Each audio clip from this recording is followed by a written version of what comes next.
Porifera जो है वो डिप्लोब्लास्टिक है ना। कैसा है? द्विजनन स्तरीय, है ना, द्विजनन स्तरीय या डिप्लोब्लास्टिक। अब डिप्लोब्लास्टिक है तो इसमें जो दो जनन स्तर थे उसमें एक एक्टोडर्म और दूसरा एंडोडर्म, है ना। और दोनों के मध्य में यहाँ पर हमें क्या मिला? मीजेनकाइमा। क्लियर? अब एक्टोडर्म की जो कोशिकाएं हैं, है ना, वो कौन सी हुई? उनको हमने कहा पिनेकोडर्म, है ना। एक पूरा स्तर बना डर्म, इसकी जो सेल्स होंगी वो पिनेकोसाइट्स। और जो दूसरा है उसको हमने कहा, ये जो यहाँ पर दूसरा है उसको हमने कहा एंडोडर्म। एंडोडर्म की जो सेल्स हैं उनको हमने यहाँ क्या कहा? कोएनोडर्म, है ना, कोएनोडर्म। तो जो कोएनोडर्म की कोशिकाएं, फिर गौर कीजिए, वो पिनेकोडर्म जैसे वो पिनेकोसाइट हुई, हम एक कोशिका की बात कर रहे हैं, उसी तरह से यहाँ पर भी जब हम कोएनोसाइट की बात करेंगे तो वो हमें आंतरिक स्तर पे मिलने वाली एक कोशिका होगी। उस कोशिका को कीप कोशिका या कॉलर कोशिका भी कहते हैं। अब इन दोनों के बीच जो है वो है मीजेनकाइमा। और मीजेनकाइमा में हमें देखना है कि यहाँ पर कौन कौन सी कोशिकाएं हैं, है ना। मीजेनकाइमा वह एक चिपचिपा पदार्थ है जिसकी सहायता से इन जीवों के ये समस्त स्तर आपस के अंदर जुड़े रहते हैं, सधे रहते हैं।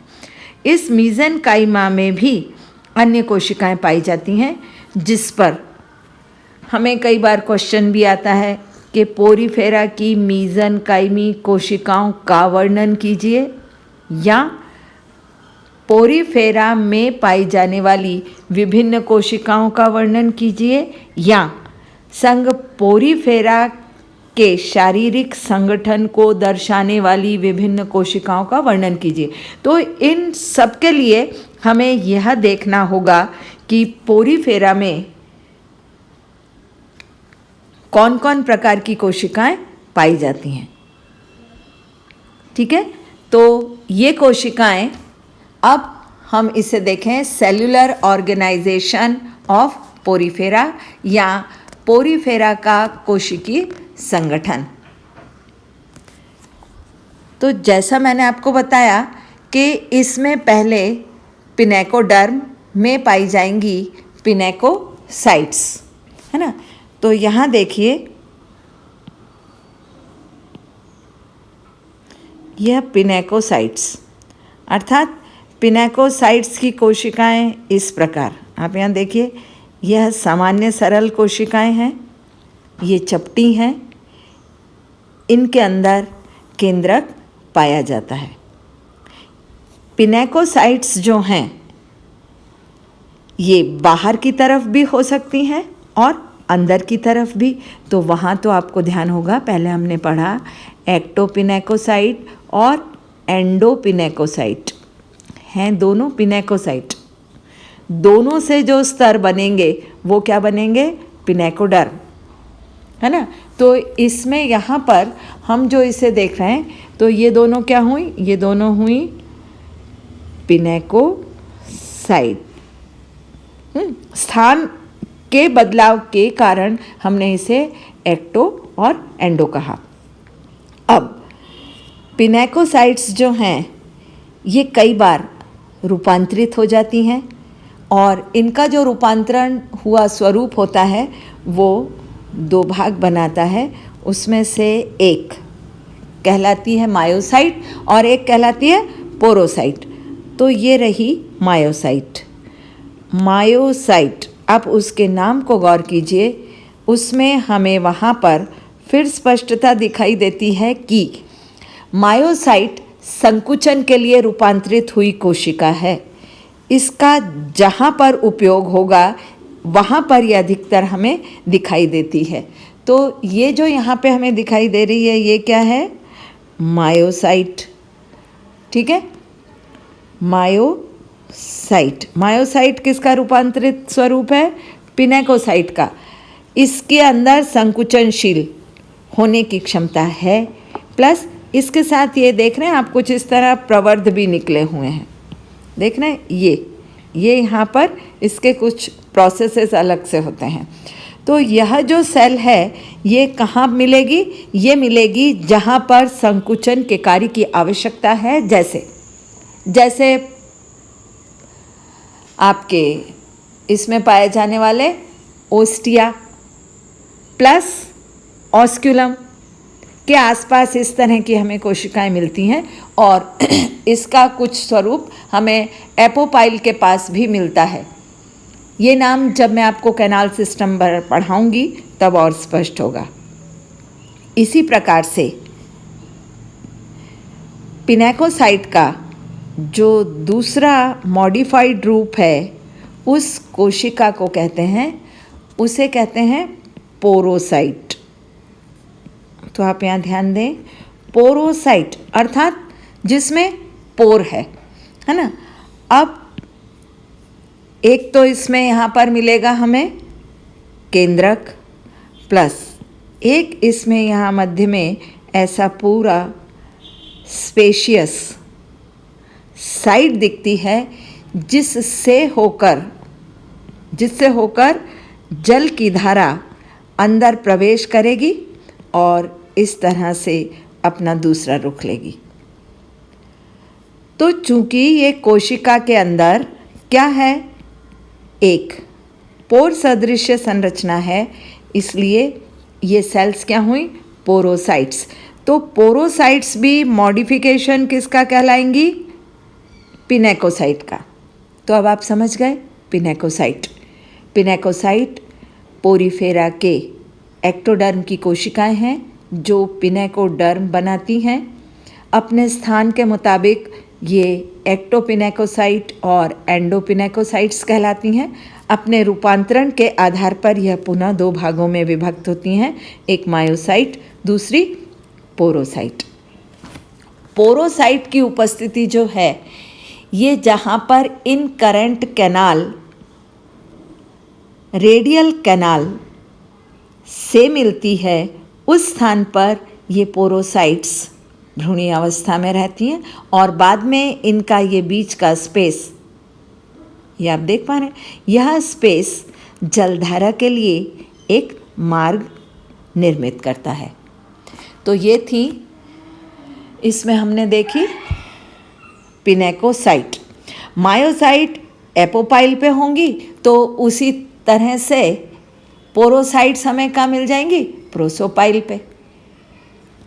क्लियर? अब हम चलते हैं इसमें पाई जाने वाली दूसरी कोशिका। इसमें जो दूसरी कोशिका पाई जाती है वो है, अभी हमने एक्टोडर्म की देखी, ठीक है, अब हम एंडोडर्म की देखेंगे। तो एंडोडर्म की कोशिका जो है वह है कीप कोशिका, है ना। इसको हम थोड़ा इस तरह से लेते हैं।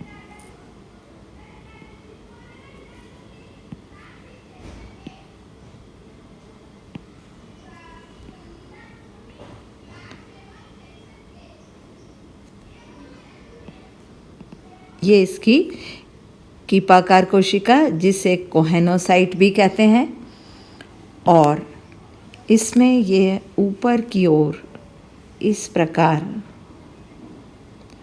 प्रवर्ध पाए जाते हैं। ये प्रवर्ध आपस में अटैच्ड भी होते हैं। इनका फैलाव इस प्रकार से रहता है, अर्थात अगर कोई चीज़ इसके माध्यम से जाएगी तो ये बीच का भाग, यानी मान लीजिए मैं इसको पूरा बना के आपको बताती हूँ। ये यहाँ पर इसका केंद्रक, और अब इससे यहाँ पर यह निकला एक फ्लैजेलम, ठीक है। इसका ये यहाँ पर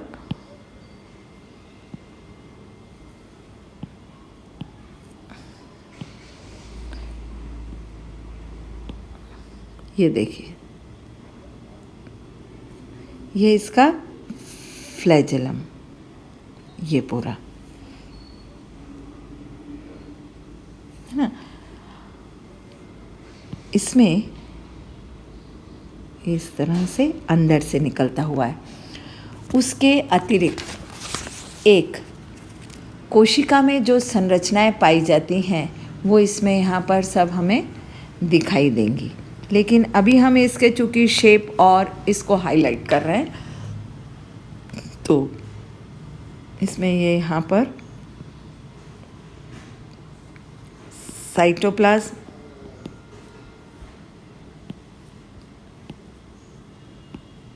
ये न्यूक्लियस, ये इसमें पाए जाने वाले माइक्रोविलाई, और ये इसमें कुछ पाए जाते हैं यहाँ पर प्रोटोप्लाज्मिक प्रवर्ध या प्रोसेसेस, ठीक है। इनसे निकलता है एक ये फ्लैजेलम।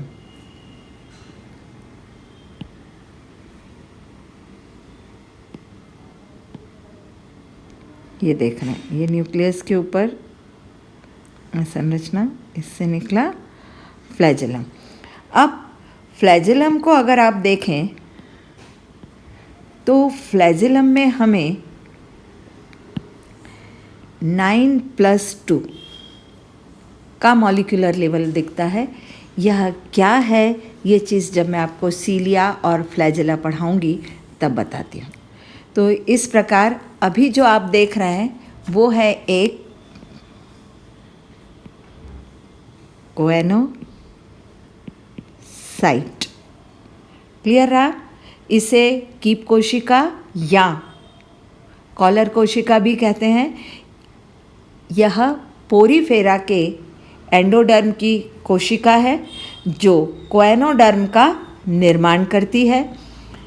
पोरीफेरा में पाए जाने वाले कैनाल सिस्टम के अंदर भी इसकी मुख्य भूमिका रहती है। वो इस तरह से कि कैनाल सिस्टम जल की धारा, ठीक है, जल धारा को शरीर के अंदर लाने और फिर उसके बाद ले जाने के लिए बना हुआ एक माध्यम होता है। अब यहाँ पर जल धारा जो है वो किसके माध्यम से जाएगी? जाएगी तो कैनाल सिस्टम में, मगर जल धारा उत्पन्न कैसे हुई? तो वह उत्पन्न होती है इस फ्लैजेला के कारण, जो पूरी कोएनोडर्म में पाए जाते हैं। यह चीज़ स्पष्ट? ये थी एंडोडर्म की कोशिका। अब हम चलते हैं इसकी मीज़ेनकाइमी कोशिकाओं की ओर। मीज़ेनकाइमी कोशिकाएं जो हैं उनमें अमीबोसाइट होती हैं, ठीक है, उसमें आर्कियोसाइट्स होती हैं, उसमें थीसोसाइट होती हैं, है ना। इसके अंदर क्या क्या है? आर्कियोसाइट्स, अमीबोसाइट, थीसोसाइट, क्रोमोसाइट, कोलेनोसाइट, स्क्लेरोसाइट और स्पर्म और ओवा, है ना। बाकी के तो हम एक्टोडर्म और इसमें देख चुके हैं। तो चलिए, अब नाम से स्पष्ट हुई अमीबोसाइट, है ना। अमीबोसाइट जो है इस प्रकार की कोशिका हुई, फिर अपने नाम से स्पष्ट अमीबोसाइट, है ना। अमीबोसाइट सेल्स जो हैं ये हुई इसकी अमीबोसाइट। अमीबोसाइट सेल्स फीडिंग और डाइजेशन, खासकर डाइजेशन में सहयोग करती हैं। इसके अंदर इंट्रासेल्युलर डाइजेशन जो है वो अमीबोसाइट में होता है। फिर अमीबोसाइट इसे थीसोसाइट को दे देती हैं। तो ये भी एक प्रकार से मॉडिफाइड सेल्स ही होती हैं जिनमें केंद्रक और ये साइटोप्लाज्म प्लस साइटोप्लाज्म में हमें यहाँ पर कुछ फूड पार्टिकल्स, इस तरह से जो स्टोर्ड फूड पार्टिकल्स होते हैं वे दिखाई देते हैं। तो ये क्लियर, ये थी इसकी थीसोसाइट, ये हुई थीसोसाइट। तो थीसोसाइट का मेन फंक्शन क्या है?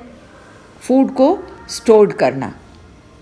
अब अगर इस प्रकार से हम देखें एक अन्य कोशिका, सपोज यह बनी, ठीक है, इस कोशिका में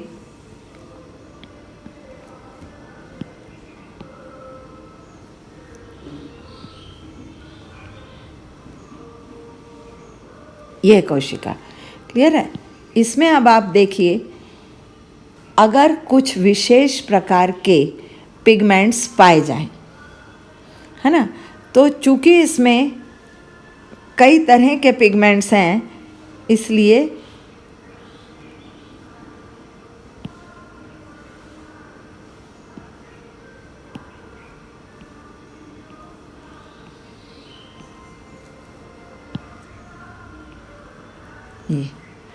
इसमें अलग अलग प्रकार के पिगमेंट्स होंगे।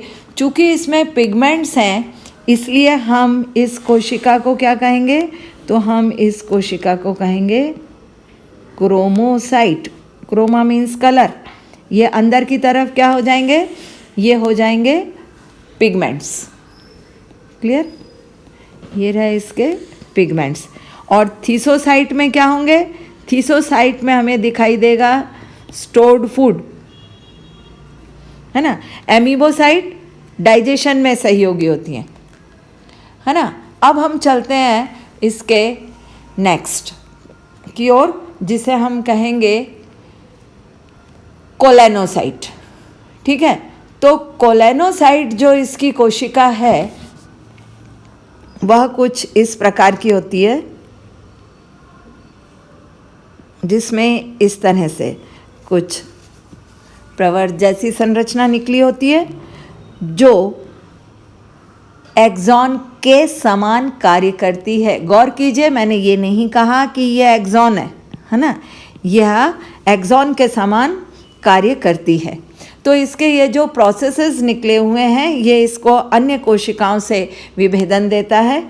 इसमें यह न्यूक्लियस और यह इसके प्रोसेसेस।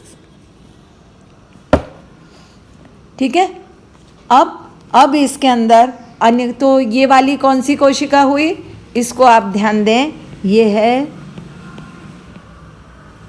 कोलेनोसाइट। अब हम इसमें देख रहे हैं इसकी एक अन्य कोशिका, जो कि स्पर्म और ओवा, है ना। तो स्पर्म और ओवम का मतलब हुआ स्पर्म, जैसे ये सामान्य स्पर्म में क्या क्या होता है, एक हेड होता है और एक टेल। वैसे तो नेक अन्य संरचना है, लेकिन इसमें ये यहाँ पर हमें इसकी एक सामान्य चीज़ दिखाई देती है। यह है इसका हेड और यह है इसका टेल, और इसके साथ ही ये क्या हुआ, स्पर्म। अब यदि ओवा देखें, है ना, तो थोड़ा इधर आए कोलेनोसाइट के साइड में, ये यहाँ पर अब हम ड्रॉ करते हैं इसका ओवम। इसका ओवम इस प्रकार से एक गोलाकार सी संरचना है, जिसमें